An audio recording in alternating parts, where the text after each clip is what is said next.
chapter 12, iron, page number 226. So your body contains around at any given point of time, okay, if you have a good balanced diet, your body should contain around 2.5 to 4 gram of iron, okay, the entire body, considering your entire body's weight in kilograms, okay. This is the gram value of total iron content in your body at any given point of the time. Okay, so this is the reason why we, even iron is a very substantial and a very important mineral for your general health, but still the amount which we require it in our day-to-day life is this, it's a very small amount as compared to your entire body weight. So this is the reason why we call it as a micro mineral. Okay, so micro mineral or trace mineral, but it can be used interchangeably, these two terms. So note that the iron is not considered to be a trace mineral, although the amount needed, the amount of iron which you need, is somewhat more than that of other micro minerals, but still it's a very tiny amount. Okay, it's a very tiny amount as compared to nickel, silicon, vanadium, and cobalt, which we require in our body. Okay, these nickel, silicon, etc. is much more smaller in quantity. Okay, in the quantity, the rate, the grams or micrograms, even like selenium and all, we require just in microgram values. So as compared to those micrometers, you require iron in a bit more. Okay, quantity wise, it is bit more, but still, as compared to the other macrominerals and macronutrients what we have in our day-to-day diet, the amount of iron consumed is very less. Okay. So distribution of iron, this is important.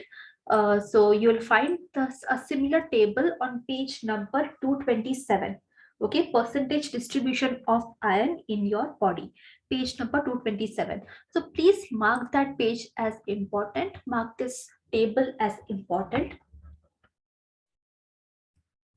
Okay, please mark this page number and this table as important. Table number 12.1.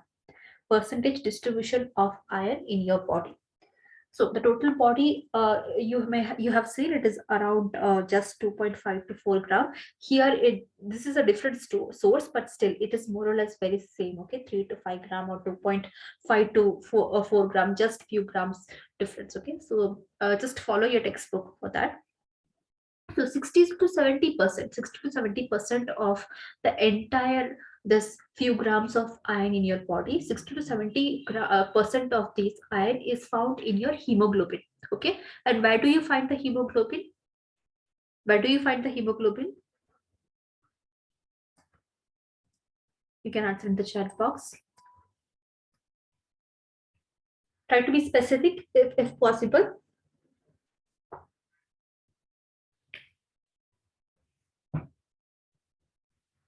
Yes, it is found in the RBC. Okay, it's found in the red blood cell. It's not found anywhere else. Okay.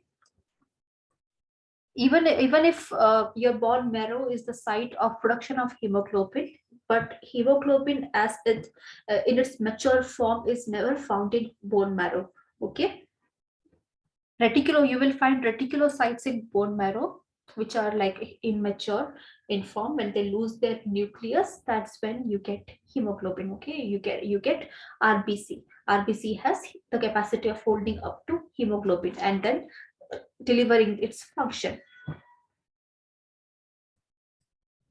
Okay, so 60 to 70% of the entire iron constituent in your body is found in hemoglobin, which we find in RBC, your red blood cell.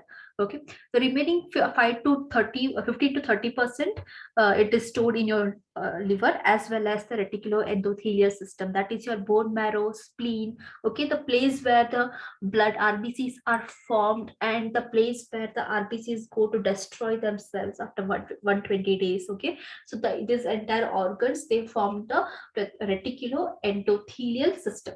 Okay, this is where the reticulocytes, that is your immature RBCs, form.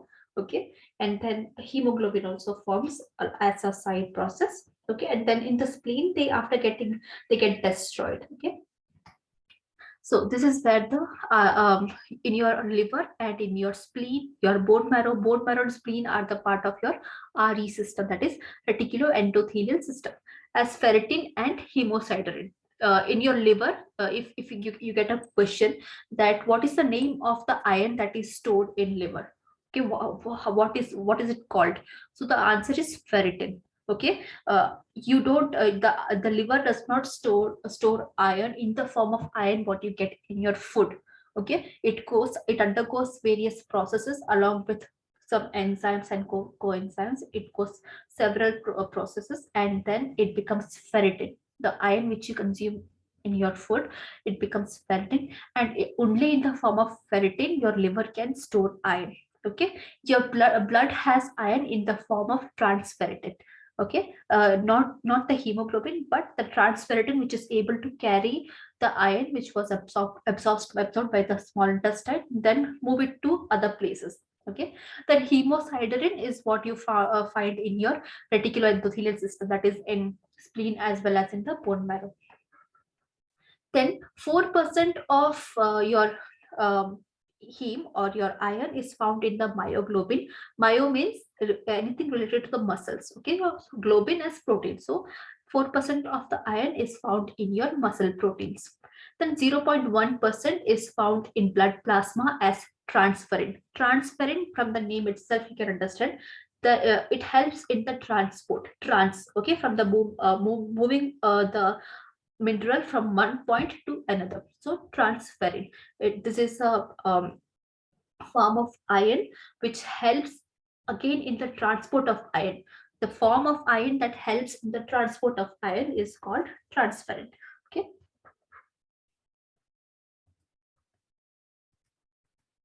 So distribution, be clear in that. It's on page number 227. A table is given. Be very thorough in that. Okay.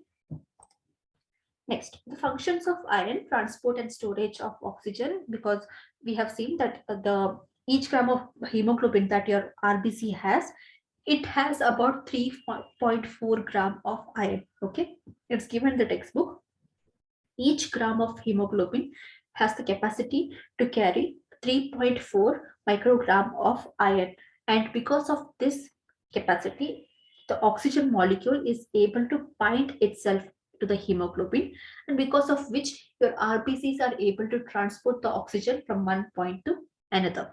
Okay, so it helps in the transport as well as storage of oxygen in the RBC. Okay, and iron also functions as a cofactor of enzymes, like enzymes in the body, enzymes which you produce. It requires a little bit of nudge from outside elements, okay, to keep it progressing, to keep the function happening. Okay, so this the external elements, iron is one of the external elements that helps, that acts like a helper molecule to various enzymes that you produce in your body, as well as for the production and synthesization of various proteins. Okay, for example, beta carotene. From where do you get beta carotene? Can anyone answer? From where do you get beta carotene?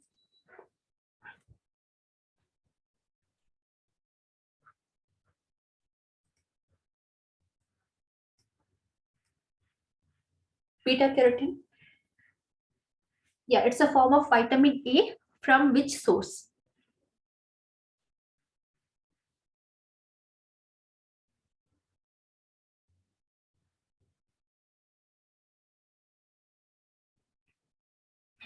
Beta carotene is a plant source of vitamin A. And is it active source of vitamin A or an inactive source of vitamin A?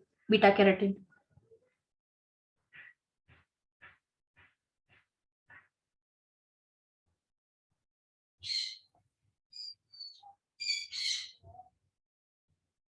Beta carotene is not an active source, it's an inactive source. Okay, inactive source in the sense like your body can absorb it, but if your body wants to utilize it, your body cannot utilize beta carotene as it is.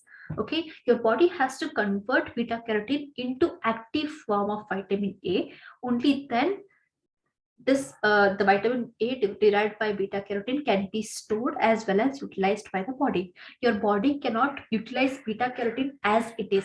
in its inactive form. Okay, so your body requires certain enzymes, and also it also requires iron to help beta carotene to get converted into active form of vitamin A. Only then it can serve the purpose of vitamin A. Okay, please understand that the vitamin A which you get from animal sources like animal meat, liver, organ, etc., organ meat, etc., those are the active sources. Your body does not require to convert it into any other form. Okay, your intestine can absorb the vitamin A as it is from animal sources, and it can be readily utilized. But when you eat vitamin A from plant sources like all the orange and yellow colored vegetables, fruits, green leafy vegetables, etc., it is still in an inactive form. Your body has to convert it. So iron helps in that conversion. Okay, iron is a cofactor of the enzymes that we require to convert beta carotene into vitamin A. So that's another function of iron. Okay. Then formation of red blood cells. We'll see the formation pathophysiology. We'll see the formation of pathophysiology later. Okay, so you will see how, and in the, not just iron, but also you require vitamin B6, copper, and other minerals also. You require all these vitamins and minerals for blood RBCs to be formed continuously in your body, in your bone marrow. Okay, we'll see that we'll see that flowchart later. See. So this is the stem cell. Stem cell means when you are in a fetus form, okay, when within the mother's womb. Okay, so in when you are in the stem cell form in the fetus. Okay, so the hematocytoblast is the cell which you find in bone marrow of the fetuses. Okay, and then it converts into proerythroblast at birth and all. Okay, it is formed into proerythroblast. So always remember, when it is in the blast, whenever you hear the word blast at the end of any cell, okay, any cell name, and at the end you see blast, means it is immature. It has to undergo various processes to get mature, only then it is functional. So you can see up till reticulocyte. Okay, is this image visible? The contents of the image, the writings of the image, is it visible to all? Okay, so from hematocytoblast up to reticulocyte, okay, it is not functional, it is in the development. Your RBC, the reticulocyte means immature RBC. Okay, it is still in the development phase. This is happening in your bone marrow. Okay, the cells in the bone marrow undergo these many developmental pathways to finally form erythrocyte. Erythrocyte means your RBC. Remember, RBC is the kind of cell which does not have a nucleus. Okay, reticulocyte has a nucleus, and when it loses its nucleus, that's when the reticulocyte, that's the immature RBC, it becomes mature. Okay, so the reticulocyte has to lose its nucleus to become mature RBC. Okay, then only it can function as a carrier of oxygen molecules. Okay, so iron is required, not just iron, okay, not just iron, but also vitamin B6 and copper.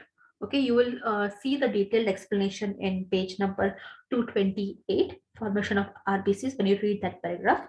Okay, so bone marrow, it produces all these immature cells known as erythrocytoblast and proerythroblast, etc. So these are immature cells, as I mentioned earlier. When you hear the term blast, it's a medical terminology. Wherever, whichever word ends with a blast, it means like osteoblast, which we have discussed during our bone formation. Okay, it is immature bone cell. Erythroblast, it's an immature RBC. Okay, so bone marrow produces all these immature cells. Okay, and these immature cells, with the help of iron, okay, with the help of iron, with the help of vitamin B6 and copper, they form reticulocyte. Okay, reticulocyte with a nucleus. And along with when the reticulocyte has its nucleus intact, that's the phase when these reticulocytes are released into your bloodstream. Once it is inside, like it is getting inside your bloodstream, it is being under circulation. Within 1 day or 1.5 day, these immature reticulocyte with the nucleus will become denucleated. Means it will lose, the nucleus will disintegrate. And once the nucleus has disintegrated, that's when you call it erythrocyte. Okay, even now as we speak, in our body currently there are tons of reticulocyte with nucleus which is being released from the bone marrow. Okay, after 1 day or 1.5 day, it will convert itself into RBC. And RBC, do you know how long an RBC can survive in the bloodstream? What's the lifeline of that? Yeah, it's 120 days. Okay, after 120 days, it reaches the spleen, and that's where it gets disintegrated. Again, when the RBC uh, is nearing its death phase. Okay, when the RBC is nearing its death phase, when it still has the heme, okay, when it still has the heme in it, that is the iron molecule in it, it goes into the spleen, and from the spleen will take away the iron molecule for further use. Okay, the your body knows to recycle iron. Okay, so it goes to the spleen. Spleen will take up the iron, the heme molecule, and the remainder of the RBC, it will undergo disintegration and it will leave your body. Okay, so your the spleen is the place where recycling process of iron also takes place. Okay, so this is how the formation of RBCs does take place in your body. So iron is a very important aspect of it. Then the absorption and metabolism of iron. So from the food, when you eat food, the food that is rich in iron source, okay, once it reaches the, always remember, no, like just having a iron rich food is not enough. Okay, you require various helper nutrients as well as helping environment, supportive environment in your body to support the absorption of iron. Can previous students, like those who have already attended, or if you have any idea, can you give some examples what you remember? Okay, what environment do you require in your body, and what are the other vitamins that help in the absorption of iron? Can anyone just randomly answer what would be, can guess also? Also about the environment in your body, like what kind of environment should be there? Yes, vitamin C is very essential for the absorption of iron. Your stomach should have acidic environment, which means what makes your stomach acidic? What makes your gut, your stomach, not just not gut, your stomach acidic? It's the hydrochloric acid. Okay, HCl, it's the hydrochloric acid which is there in your stomach. It makes your stomach acidic. Also, the presence of hydrochloric acid enhances the absorption of iron. Okay, so along with not just hydrochloric acid but also all the other gastric juices which are produced. Okay, the bile salts secreted, bile juice secreted. Okay, all these gastric juices and the mucosa that is secreted by the stomach, that also enhances the absorption of iron. So once this iron from the acidic environment from the stomach, when it goes, reaches the small intestine, okay, the cells of the small intestine, that also secretes mucus. Okay, your enterocyte, that also secretes mucus. No, not just the enterocyte, along the line of enterocyte there are various mucus glands present. Okay, these glands will secrete the mucus. Okay, so the presence of mucus in the gut also make sure that it makes sure that the iron will stick itself to the endothelial lining. Okay, and it will not just keep on moving. Okay, that's the use of having a mucus, a sticky environment in your gut. The iron molecules can stick to the endothelial cells of the enterocyte. Also, next we have in the intestinal.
Yeah. Am I audible now?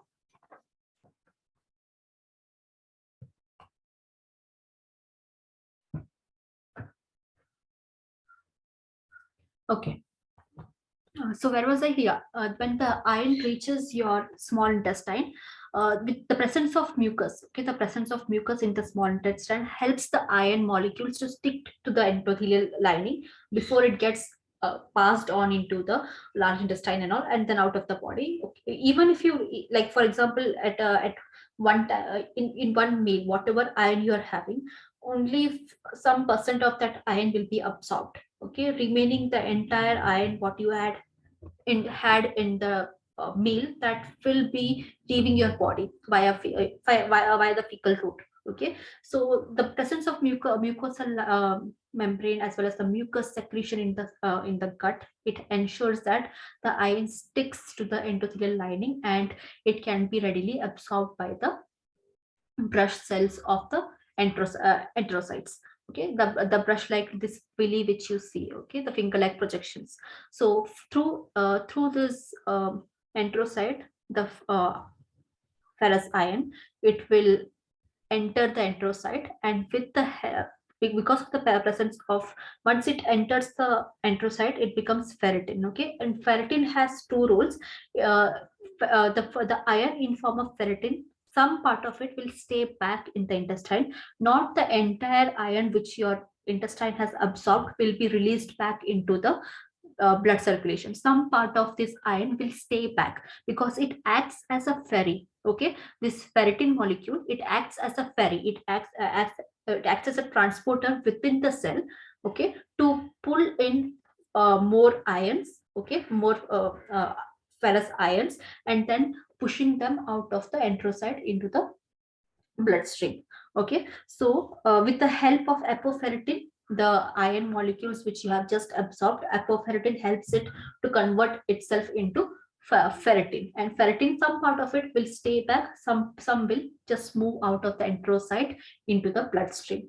In the bloodstream, with the help of apotransferrin, okay, this ferritin will convert itself into transferritin, and only in the form of transferritin your liver, your spleen, and other organs which are supposed to store iron, okay, it can store it.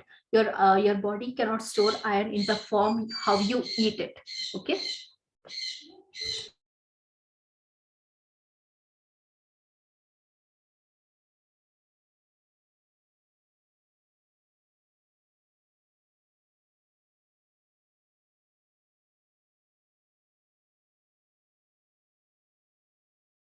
so is the pathway clear? Is the pathway clear to all? How the ferrous iron enters your body, how it is absorbed, and how it is stored.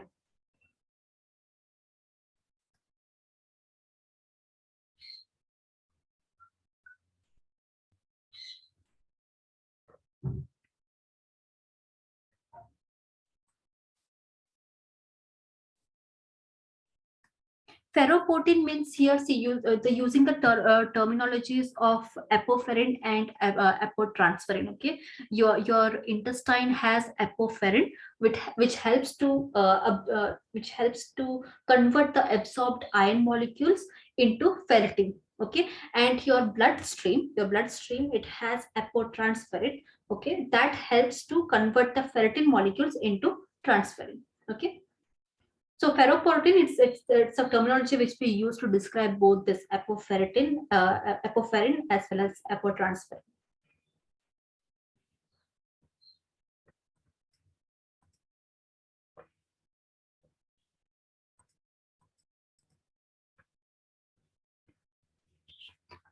Next, coming to the metabolism, through the fecal route, okay, per day you lose around 11 mg, but it's not generalized for all.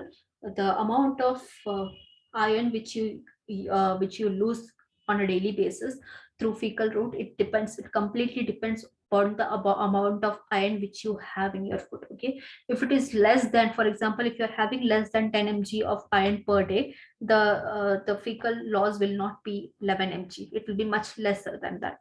Okay, so it completely depends upon how much you are eating. Okay, as I mentioned earlier, iron is a very tricky molecule to get absorbed. Okay, it requires specific environment, it requires the support of other vitamins and minerals, etc. So to make your body absorb iron itself is a very tricky business. So that's the reason why if you're having 100 gram of iron, just expect only 20 to 25 gram or less than that amount of iron to be absorbed actively from your body. The remaining, all the remaining iron, iron part, what you have had, it will be released out of your body. Okay, and then for females, because of menstrual loss on a monthly basis, you lose around every menstrual cycle. Okay, you lose around 28 microgram of iron per period, per menstrual cycle. Also, this is again a very generalized statement. Women who suffer from heavy menstrual flow, okay, the heme loss, the iron loss will be much higher. And women who suffer from amenorrhea or oligomenorrhea, okay, decreased menstrual flow for like menstruation for just 1 day or 2 days, okay, and you are not using enough of pad. With just one pad you can survive through the entire day, but on the second day also with one pad you can survive through the entire day. It means you may be suffering from oligomenorrhea. Okay, and amenorrhea, you have absence of period or your periods are irregular, you do not have monthly periods. Every three once in 3 months or something like that, that's your menstrual cycle. So that comes under the session of amenorrhea. So again, depends upon your menstrual flow. Okay, heavy periods, moderate, or oligomenorrhea. It depends. That also plays as a factor, important factor, determining how much iron you will lose during your menstrual days. And then we have desquamation. It is skin peeling. Okay, everyone has this. Everyone has this. Every normal human being has this. You must have seen that. Even if you don't wash your face, or like if you don't take bath for 2 days or something like that, still your body will be in the desquamation phase. Okay, it's like naturally your skin will shed itself. Okay, the skin, the upper epidermal layer will shed itself. It is much more commonly seen. Okay, you can feel it and you can see it during the winter days. Okay. So that is big disformation. So you lose around approximately 1 mg, very minute amount. Okay, very minute amount of iron, but it is lost during disformation also.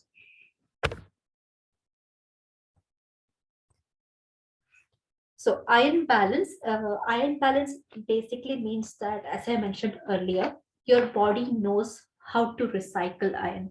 Okay, uh, how to make sure that you do not lose a lot of iron, because first of all, it's a very tricky thing to keep in place. Okay, on top of that, uh, spleen is a very important organ here. Okay, spleen knows to take up the recycled take up the heme that is unutilized and recycle it for future use. Okay, so spleen is an important organ here. Also your entire RE system, the reticuloendothelial system, is a very important, plays a very important part in iron balance. Okay, like commonly called as recycling your existing iron. So the catabolized red cells, what do you mean by catabolize? Anyone? I guess I have explained it many times. What is catabolization and what is the opposite of catabolization or catabolism? People from the science background can also help out here.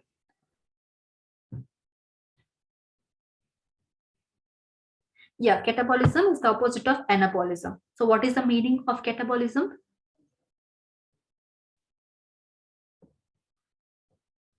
There are students who are not from the science background, so let's just help them out with the medical terminologies. Yeah, catabolism means breakdown. Okay, catabolism means breakdown. Anabolism is just the opposite, means with the broken down molecules. Okay, like with the metabolized molecules, broken down molecules, your body synthesizes something back into life. Okay, like the most common macronutrient that undergoes various catabolism and anabolism, can you name it, which undergoes a lot of catabolism and anabolism in your body? Name that one macronutrient. All the macronutrients undergoes catabolism, but this is one kind of a macronutrient which undergoes a lot of catabolism as well as anabolism in its same cell cycle.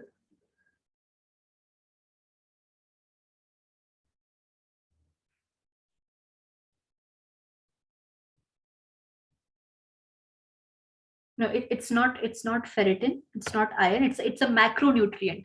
Macronutrient. It's not a micro mineral or it's not a micronutrient. It's a macronutrient.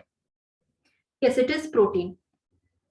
Protein. Carbohydrates, see, carbohydrates undergo breakdown, okay, but they do not form carbohydrates back again. They form only glucose in your body. But proteins undergo breakdown, they undergo catabolism in your body, and for various other purposes in your body, they get back together as various other forms of proteins. Okay, that is, it undergoes catabolism and anabolism a lot many times inside your body. That is protein. Okay, protein is one such macronutrient that undergoes a lot of catabolism and anabolism within one life cycle. Okay. Calcium does not, see, calcium will not undergo breakdown because see, breakdown of a molecule means it converts itself chemically into some other form. Okay, so calcium is a demineralization. Okay, it's demineralization. There is no change in the chemical form of the calcium ion. Okay, so calcium doesn't will not undergo catabolism. Okay, so reutilization of catabolized red cells, that is in the spleen, this process will take place as I mentioned earlier. Then upper limit cessation in absorption, when you have too much of iron. Okay, when you have too much of iron, your intestine naturally knows when to stop a lot of absorption. Okay, when the body knows that, okay, we have enough iron in the liver, in the spleen, the body is not deficient. So naturally your small intestine will turn down the iron absorption. You will lose a lot of iron in the fecal, through the fecal route. Okay, so that is the upper limit cessation, to make that iron balance so that the body does not go into toxicity. Then we have ferritin. So a specific protein storage, ferritin. So it will make sure that during the last trimester of pregnancy, from the first two times trimester, the iron utilization in a pregnant woman is very conservative. Okay, your body is very conservative with the naturally stored iron. It is not ready to get rid of iron to meet the pregnancy demands. It will your body will naturally try to save as much of iron possible for the increased demands of the last trimester. Okay, so that's another way in how in a pregnant woman's body iron is conservatively used so that it can be this storage can be productive during the last trimester of pregnancy.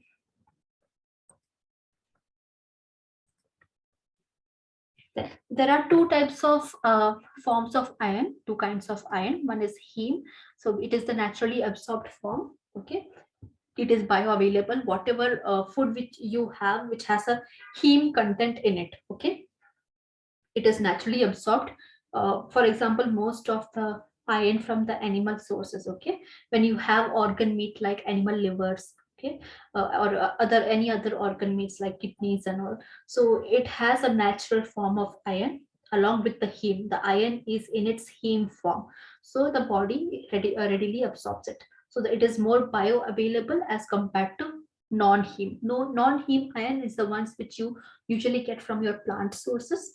Okay, so it has to be converted into absorbable form of iron. Okay, so that is the reason why in your intestine you have this ferritin molecules. Okay, helpers ferritin molecules available to absorb iron, transfer it from throughout the endocyte, then dump it into the bloodstream. Okay, it's a long process.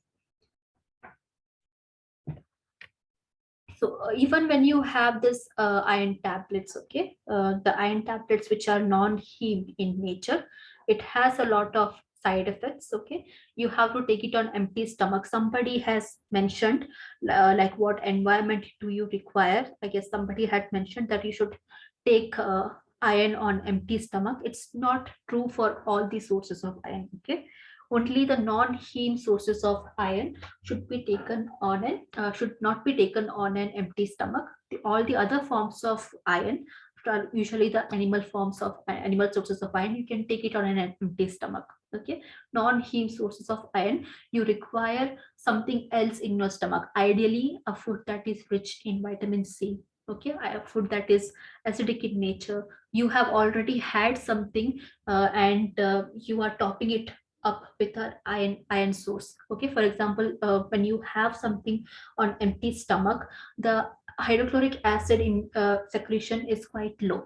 Your stomach is not that acidic when it is empty. But when you start having food, when your mouth starts chewing food, okay, when the mastication takes place, it's a signal for your stomach that something is coming into the stomach. Be prepared. So that's when your stomach will secrete more hydrochloric acid. Okay, your gastric juices will be ready to accept the masticated food.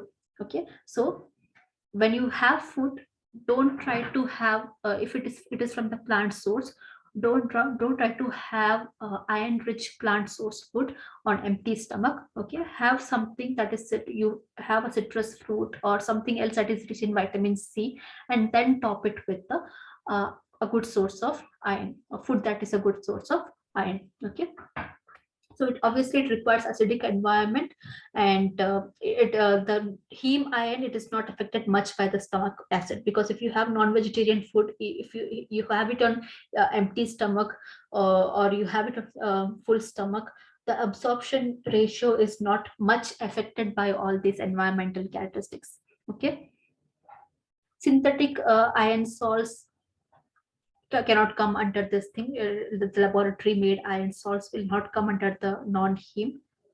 And the absorption is, you can see the absorption is inhibited only by calcium. So when you have an iron source, okay, don't have it with milk. If you're having iron tablets and all, again, you will be you can see the calcium serving, which is uh, around 150 mg. Okay, which is less than 150 mg, that can also inhibit the absorption. But when you see on the heme side, okay, the heme side, the calcium content of the food should be more than around 300 mg servings, or the calcium that is more than 300 mg serving, only that can affect the absorption. Okay, so ideally, if you are deficient in iron, go for the sources that are naturally in heme. Okay, that are heme sources of iron. It is easy on stomach. It does not require too much of environmental concerns to get absorbed, and things, the all the other micro minerals that can inhibit the absorption is quite less. Only calcium is the only mineral that can inhibit the absorption of iron when it is a heme source. But if it is a non-heme source, a lot of things, not just calcium, your coffee, tea, wine, chocolate, cheese, any dairy product for that matter, green leafy vegetables, eggs, these all things can affect your absorption.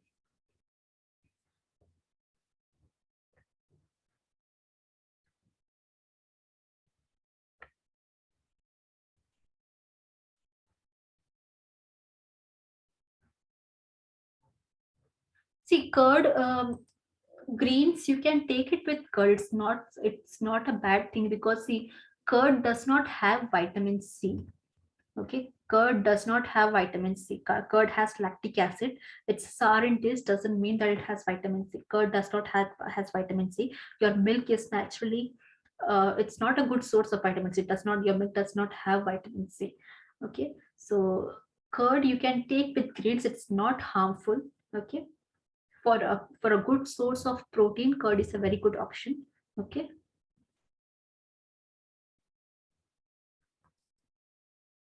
because it's, see, not just it's not just about curd. In various cultures, it is also said that you are not supposed to have non-vegetarian food along with curd. Like, have you heard about this? Like, if you are having fish or chicken, you should not have curd during the same meal. It is very common among the Hindu culture, I guess most of you must have heard about this kind of myth, right? Because the origin of this thing of not having curd with non-vegetarian food, it usually comes from Ayurveda. Okay, in if you follow some Ayurvedic regime and all, even in Ayurveda, that's the kind of bhog you should have. Okay, that's the ideal sattvic bhog. Like if you're having non-vegetarian food, you should not be having curd with it. Okay, so that kind of thought, that kind of myth usually comes from Ayurveda. Okay, we do not know the science behind it. Okay, it is under research, but in future we may know more about it. But scientifically speaking, there are so many non-vegetarian food. Even in today's date, it is made along with curd. Okay, when you make a chicken marinate or something, when you marinate the chicken or any other non-vegetarian dish for that matter, you use curd as a basic ingredient just to marinate the meat, right? So and the people have that, and so far we can't link any ill health just to this particular combination. So far we do not have any research or any proof of any kind of disease which is specifically linked to having curd and non-vegetarian food together. Okay, so far we do not know. We can't say it's a myth, or we can't say it's true. Like it's if you follow, if Ayurveda has worked for you, if you follow this kind of patyam and all, if it has worked for you, then well and good. There is no harm in following it. Okay, uh, it's better to be safe than sorry. But still, there are many more than people who follow this myth. There are people who do not follow this, and we haven't been able to associate any specific disorder just by following this particular combination of food. Okay.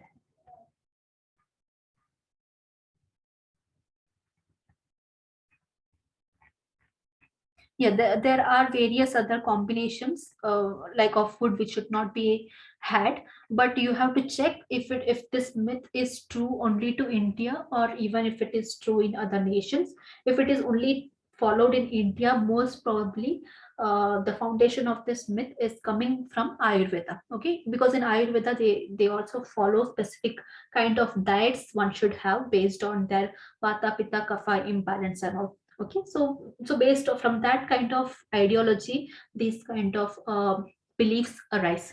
Okay, we can't say it's a myth, because when we use the term myth, it becomes something that is not true. So these kind of beliefs arise from a specific kind of theories. Okay, these theories have to be like it is. We do not have much funding to prove these theories, so we can't say that it's true or false for sure. Okay, so you can just go by personal preference. If you prefer to follow this, you can follow it. There is no harm. And if you have found no health issues when you combine this food, you have it over a period of time, you haven't seen any issues, you can still continue that.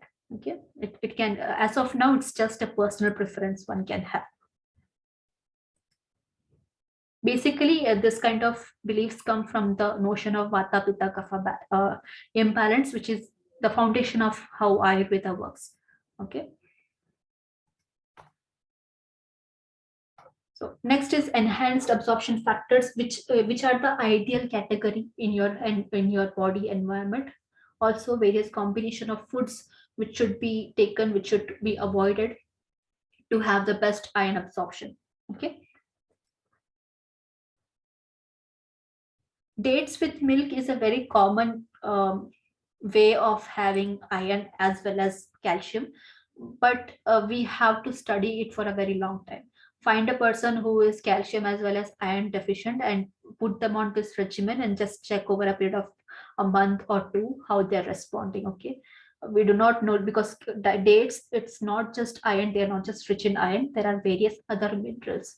Okay, it's a very fibrous fruit. It has a lot of calories. A single date, it has a lot of calories as well. Okay, so it's not just iron that is playing its part, but there are various other trace minerals. Okay, yeah, if you are looking for weight gain, dates and milk are a very good source. Okay, If you do not want to have too much of food, but you want to pile up on calories, have some dates. Dates are very good. Dates have a high calorie. Also, they have good fibers.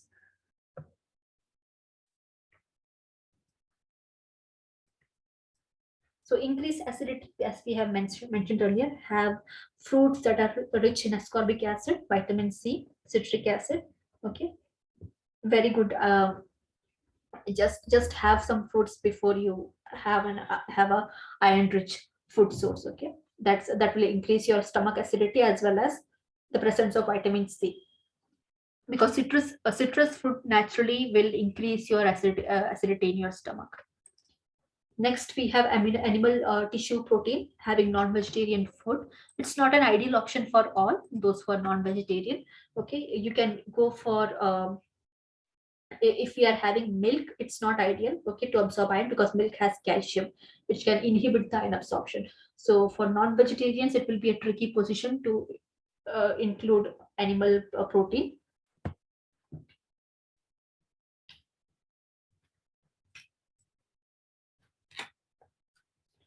Don't Please don't go too much on dates, because see, it has a lot of carbohydrates as well as fructose. Okay, fructose is a high glucose content, so you do not want to spike your insulin too much with dates. Okay, it's good if the combination of dates and milk is good for weight gain. Okay, but one has to be very careful. Don't overdo it. Okay, because you do not like, even if you want to increase the weight, it has to be in a healthy way, not spiking up your insulin levels. Okay, you do not want to put your body into the insulin resistance stage.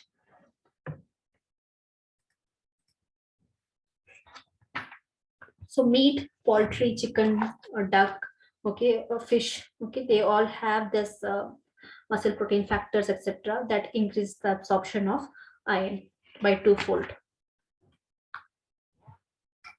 But animal protein, which is found in milk, cheese, and egg, they do not have the same effect. So for vegetarians and eggetarians, it is difficult to include an iron rich food source and combine it with a vegetarian animal protein source.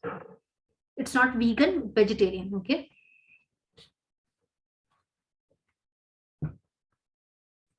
then your body need, okay, if you're deficient in iron, naturally your systems are on high alert to absorb as much as iron possible. Okay, those who are deficient in iron, your small intestine is readily able to access majority of iron from the diet and absorb it into the system. Okay, it depends on your body need. But if you're not deficient, if you have enough iron stores in your body, the same intestine is ready to detest iron from being absorbed. It will just continue the peristalsis movement without absorption of iron, and you will lose the iron in through the fecal route. Then we have lactoferrin and lactalbumin. So both are just by the name itself. Can you guess which source of food items you will give this? Just for the name, lactoferrin and lactalbumin. From the terminology, which would be this source?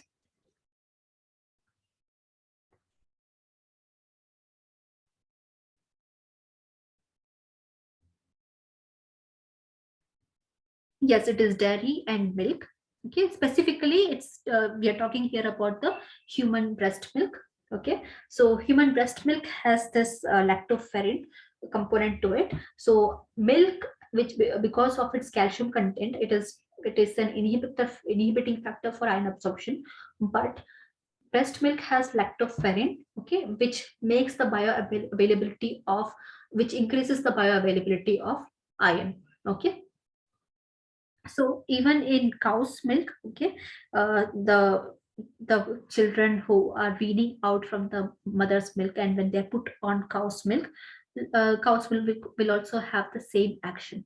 Okay, cow's milk will not uh, inhibit much of the iron absorption just because of the presence of lactalbumin. Then we have calcium. Only adequate amount of calcium can help you in iron absorption. But when you are having a calcium rich food, there are high chances that it is going to inhibit the iron absorption. Only an adequate amount of calcium, only that can help you bind with your iron content, etc. More than that, it will inhibit. So inhibiting absorption, just the opposite of what were the enhancing factors. Inhibiting factors: low gastric acidity, too less amount of hydrochloric acid, etc. Or if somebody has this acidity issues when they have antacids on a daily basis, okay, they are having this H2 receptor inhibitors, okay, proton pump inhibitors, H2 receptor inhibitors, and all these tablets they take on a daily basis. So they will naturally have a reduced secretion of hydrochloric acid. So in these patients or these clients, there is naturally a reduced absorption of iron. Then increased gastric motility. Which kind of food will increase the gastric motility? Which will increase the gastric motility? Yes, fibers. So this is one of the corn of fibers, as we have already discussed n number of times. Yes, for weight loss and all, fiber rich food is good, but to an extent, okay, not more than 60 gram for any adult, male or female doesn't matter, not more than 60 gram of fiber per day. Okay. Then you have phytates and oxalates, like whenever you have this fermented food, okay, like even your curd is a fermented food, okay, any kind of oxalic acid is found in various fruits and all. So these are the inhibiting factors of having too much of fermented food, okay, that will inhibit the iron absorption. Oxalates or oxalic acid that is found in chocolates, and the darker, not the light green, but the darkest of green kind of leafy vegetables, the dark spinach and all, dark amaranth leaves and all, okay, that has high oxalic acid. So too much of high oxalic acid will also inhibit the iron absorption. Then polyphenols, I guess most of you know from where you get polyphenols. Okay, it is tea, coffee. Okay, your caffeinated drinks. It has polyphenols. So tea, having too much of tea and coffee soon after the meal. Okay, soon after the meal. That's the reason why we have to refrain ourselves from having tea and coffee. Also, just before having food. Okay, even 15 to 20 minutes before having food, if you are having tea or coffee, that will affect your iron absorption. So the best thing what you can do here is, do not keep any iron rich food source in the mornings. Okay, in the mornings and in the evening, do not keep any iron rich food parts. Okay, like keep it in the lunch. Keep your iron content of the day for the lunch. That's ideal. Morning, most of you will have tea, coffee. Okay, your clients may also have tea, coffee. Again, some dairy products are usually consumed during the breakfast, etc. So there are a lot of inhibiting factors. You will be just wasting your resources and money on iron rich food. So keep it in the lunch time.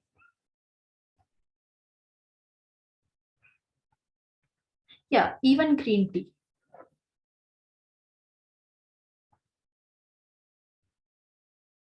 See, polyphenols and all, it's found both in black tea as well as in green tea. Okay. Yeah, whatever caffeinated drinks you prefer to have on a daily basis, if you have a watch on your diet, keep it to 150 ml per day. Okay. For if you want to divide 150 ml to, let's say, 75 ml, okay, 75 ml of coffee in the morning or 75 ml of tea in the evening, something like that. Okay, just divide it in that particular range. Then minerals, cobalt, zinc, cadmium, copper. Okay, these have the same pathways. They follow the same pathways of iron. So they have a competition with iron. Okay, which one will get absorbed first? So naturally, Being the competitors, they are the inhibiting factors of then during any infection, or if you are having any inflammatory response in your body, that will slow down your iron absorption. If you're suffering from any infectious disease or even any inflammatory condition like IBS and all, irritable bowel syndrome, etc., naturally you have a very less absorption quality for iron. The non-tissue proteins, like again, like milk, cheese, eggs, okay, they all decrease the iron absorption. Tissue proteins are your meat, okay, like uh, the boneless chicken and all, or the with the bone, etc. Okay, these are tissue proteins.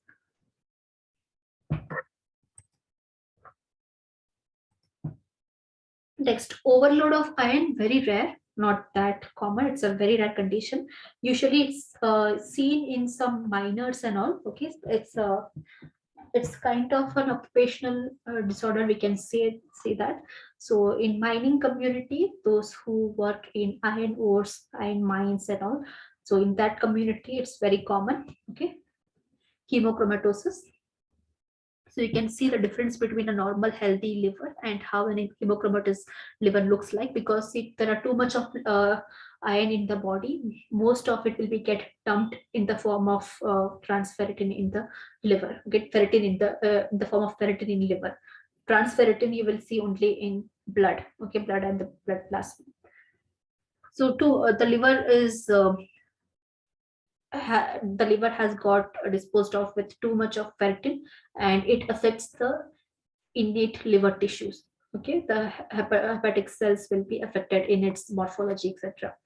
So that's hemochromatosis.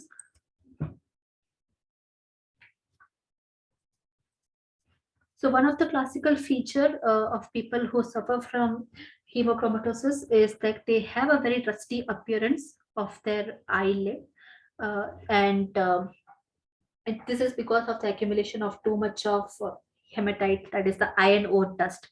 Okay, so since it is an iron ore dust, naturally we can come to the conclusion that people who are like whose professions are in mining fields, okay, miners, especially in the iron mining field and all, they are the people who are affected by this. Okay, and another condition which we have seen in a specific community in America, okay, people who have a specific kind of beer, a beer that has been made in a specific kind of vessel that is made of iron, okay. The breweries which do not use wooden vessels for brewing beer, they use some iron vessels. Okay, so these iron molecules get into the beer and people consume it. In specific part of America, this specific kind of beer is being consumed, and there we have seen the population, the hematochromosis population is quite on the rise. And after doing certain research, it is found that the technique which they use to brew the specific kind of beer is the reason of such conditions. Okay, so these are the two cases of hemochromatosis which we can map it out, okay, from where it occurred. So for general population, okay, those who have a balanced diet, and even during pregnancy when you are eating this iron supplements, don't worry, you are not going to get this particular condition, because you have to be in extremely rare conditions, situations like this. Okay, on a daily basis you are having a lot of iron molecules, knowingly or unknowingly, so that leads you to this condition. Then RDA, it's on table 12.5, 12.3, on the same page number, 234 page number. RDA is important, and these are the 4 cases of RDA from which questions will come for man, adult man, woman, pregnant woman, and lactating woman. Okay, so for these 4 categories, RDA from all the chapters, you have to be like, you have to by heart the RDA for at least these 4 categories. For children, infants, don't worry about it. Okay, but for an adult man, adult woman, pregnant woman, and lactating woman, okay, these are the 4 categories from all the chapters. RDA specifically for these 4 categories. gender and age, you have to by heart the RDA. Okay. Recommended daily allowance. RDA stands for recommended daily allowance. So iron-rich food, your pulses, okay, organ meats like liver, ragi, okay, millets like ragi, or your cereals. Naturally, that is like available in our Indian kitchen and all pulses and cereals, all the green leafy vegetables. Okay, but if you go to the darker green leafy vegetables, specific kind of palak like dark spinach, dark amaranth leaves, etc., that will be an inhibiting factor. Okay, so don't think that the darker the green leafy vegetable is, it's as good. Okay, drumstick leaves are a good source of iron as well as folic acid. So this folic acid helps in the iron absorption as well. Okay, then you have dates, raisins,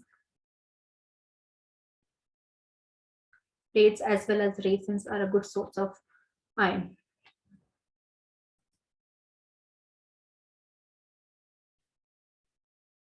In India, in most of the Indian cuisine, is cuisine from North India to South India, we use this curry leaves. Okay, easily available throughout the year. You get curry leaves. Okay, it is not seasonal. So have a stock of curry leaves. I guess in previous class also I have explained the same. Curry leaves to get dried up fast. So it's ideal to sun dry the curry leaves completely and then powder it at home. At your home itself, you can do it. Okay, buy a bunch of curry leaves.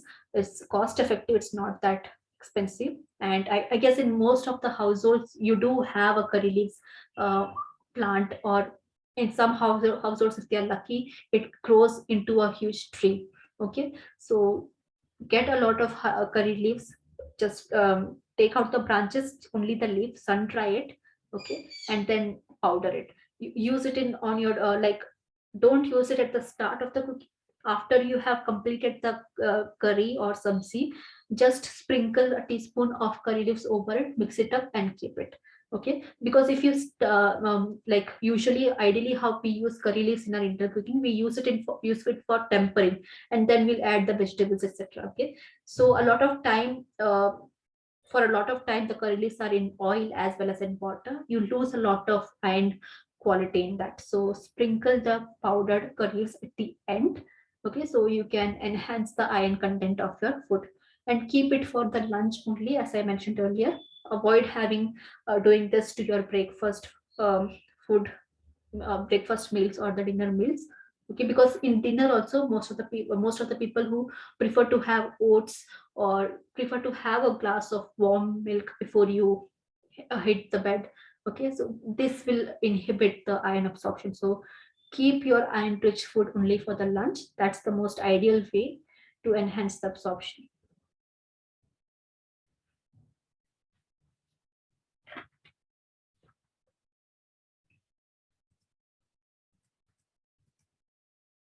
So the deficiency is anemia. We have another chapter on this nutrition anemia. We will discuss about uh, about anemia in detail in that chapter of nutritional anemia. So ways to tackle anemia. We have causes: iron, blood loss, not just iron but also folic acid deficiency anemia. That's also another term. Worm infestation found in children as well as in old age people. Okay, in adults and in teenagers, you do not, it's not common. Worm infestations is not common, it's very rare in adults as well as in teenagers, but very common in children and in senior citizens. Chronic kidney diseases, hypothyroid issues, hypothyroidism, endocrine abnormalities like your diabetes mellitus, pancreatitis, etc. Body which is unable to absorb iron due to medical reasons like IBS, irritable bowel syndrome. Okay, so these are the causes of anemia. Treatment: proper balanced diet. See, if the anemia is within a specific category, okay, we'll come to that hemoglobin level later. But when the anemia is treatable by a diet, just try to treat the anemia with diet. But if it is in a life threatening condition, like your hemoglobin levels are less than 8 gram per deciliter, okay, if that's your blood count, then you are completely dependent on iron tablets. The diet alone cannot help you out. But if your hemoglobin count for men as well as for women is around 11 gram or 12 gram per deciliter, your diet can help you increase your hemoglobin count. Okay, so first and foremost, proper balanced diet only for a specific category of people with a specific hemoglobin count range. Okay, only for them. Then vegetables which are rich in iron, like spinach, carrot, radish, beetroots, potatoes, tomatoes, green leafy vegetables. Okay, fruits like bananas, apple. But it's I guess you all know what are the iron-rich food supplements. Okay, iron supplements only under medical advice. And in some cases, like if you have had a traumatic injury, or you have lost a lot of blood because of heavy menstruation, for some women, because of some cystic fibrosis, etc., menstruation can last for 15 days, okay, at a stretch. So these are the cases where you may require blood transfusion. Okay, and blood loss during pregnancy. Okay, some complications during pregnancy which led to major blood loss, blood transfusion is required.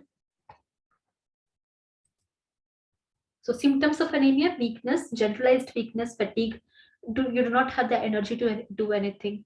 Okay, not cheerful enough. Okay, you look very pale. Okay, your skin tone becomes muted down. Okay, it's pale means not fair in the sense. Okay, like when we talk about skin tone being pale, usually people go into a stand of ivory colored skin. It's not like that. Your skin appears grayish. Okay, you have a whole gray tone to your skin, and you know that's not your natural skin tone. As you, when you compare yourself to your family members, the undertone also looks very gray, and the entire skin and the entire skin tone looks very muted down.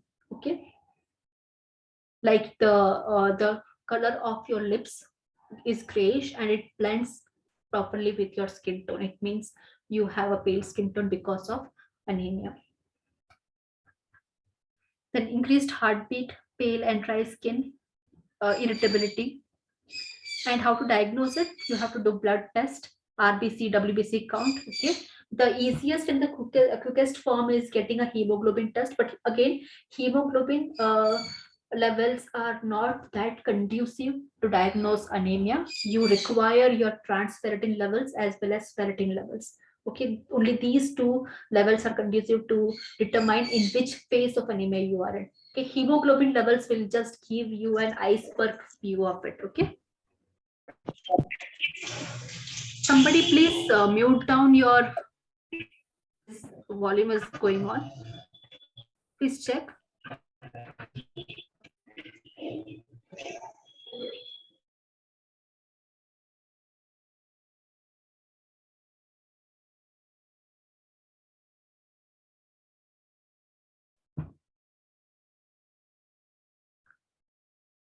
Please don't unmute yourself even by mistake because it may disturb the class.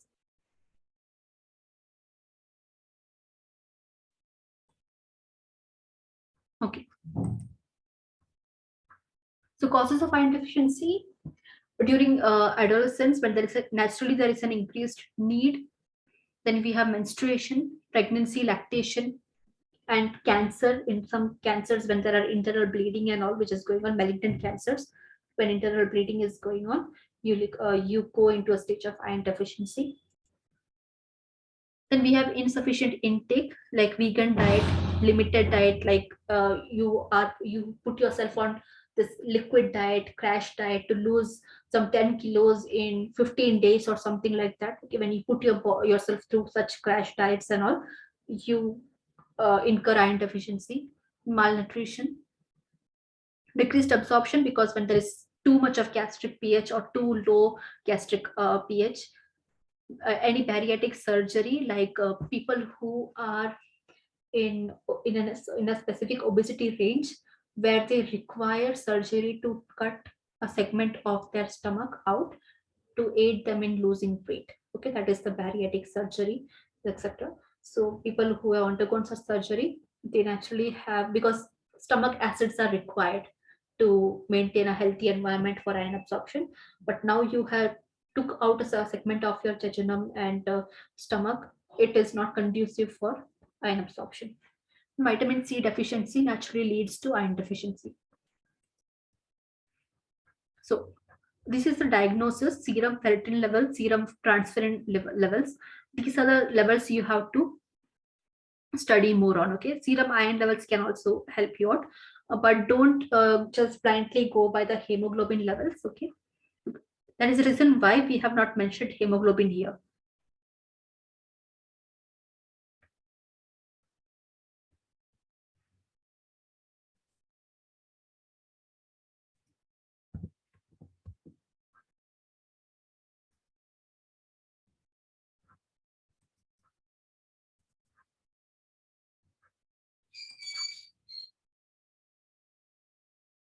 So the new students, you can take the screenshot of this particular page.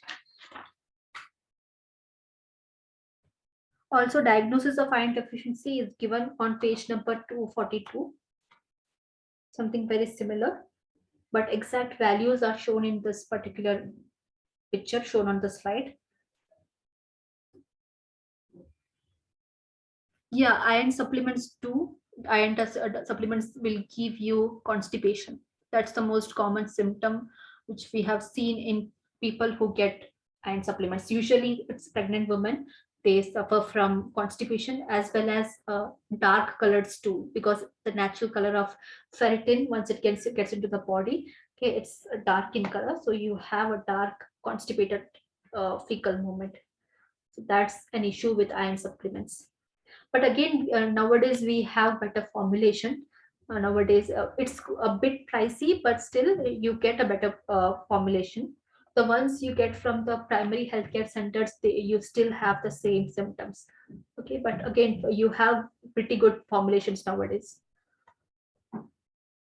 Yeah, when you have low B12 levels, your iron levels will come down, because the folic acid, it helps in absorbing iron.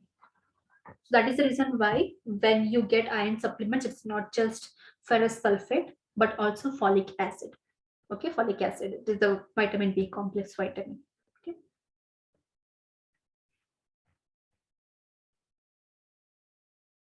Yeah, hemoglobin levels will not give you the correct status. Okay, it's just the tip of the iceberg. Hemoglobin levels are just the tip of the iceberg. Go for the ferritin levels, serum ferritin levels, and serum transferrin levels. These will give you the correct definition of which phase of anemia you are in. Okay. Low hemoglobin levels are just the final symptom, okay, which you get.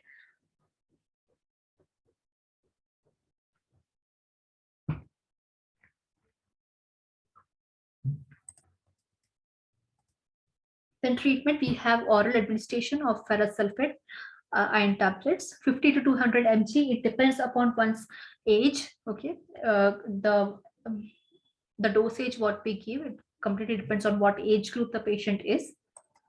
So for that is for the reason why we advise only a physician, a general physician, or uh, a gynecologist for pregnant women to prescribe them the specific dosage of iron tablets they require.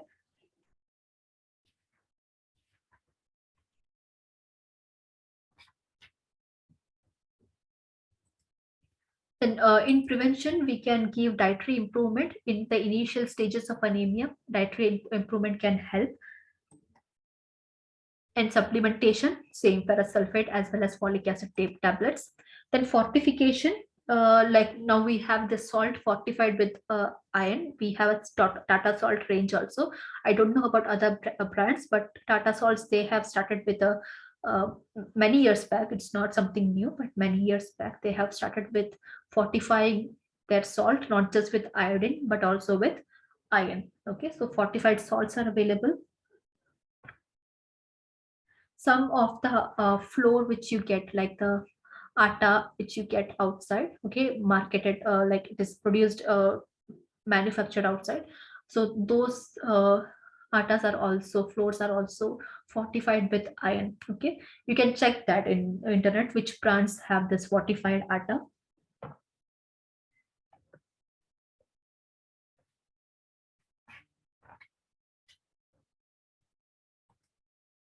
So this is the Tata salt, the image of the Tata salt, which is fortified with iron as well as iodine. I don't think so in your regular grocery store it will be available or not, but I guess if you go to hypermarkets and all, you may see various types of salts available. Don't go for this pink salt, pink Himalayan salt and all. Don't fall for that. Okay, pink Himalayan salt does not have any iron content to it. You can't replace your regular table salt or sea salt with pink Himalayan salt. It's just a fad. Don't fall for it. Okay, you can use it here and there just for decorations, or just to mix it up with different types of salt. You can use it, but pink Himalayan salt does not have it does not has the capacity to replace your regular table salt. Okay. The other minerals which are like which they claim it is present in Himalayan salt, it is easily available in various pulses and cereals, which is found cost effectively throughout India. Okay.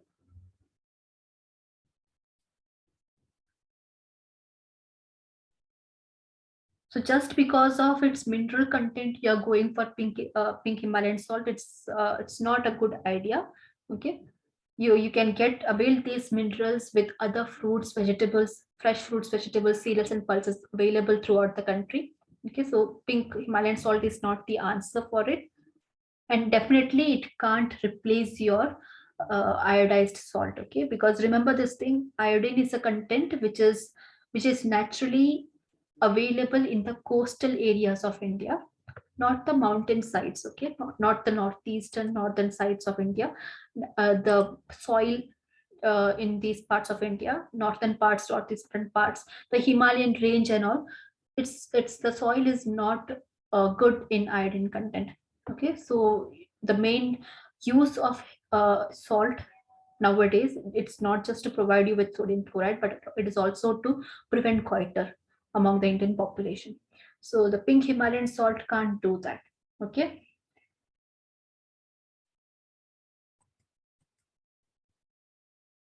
And then finally, we have education. It is related to the anemia education from PHC at the school levels. Okay, nowadays at school also you'll get this ferrous sulfate tablets. It is distributed among the children. Okay, from every government schools, private schools, you get kids who are anemic. Not just for anemic kids, for general kids, they distribute this iron tablets to all. Okay, so people are getting educated about the iron importance of iron and all. So mostly it is about the PHCs and various government-run national nutritional programs. They are full-time behind educating the rural crowd as well as some urban crowds as well. But the focus is more on the rural India as of now.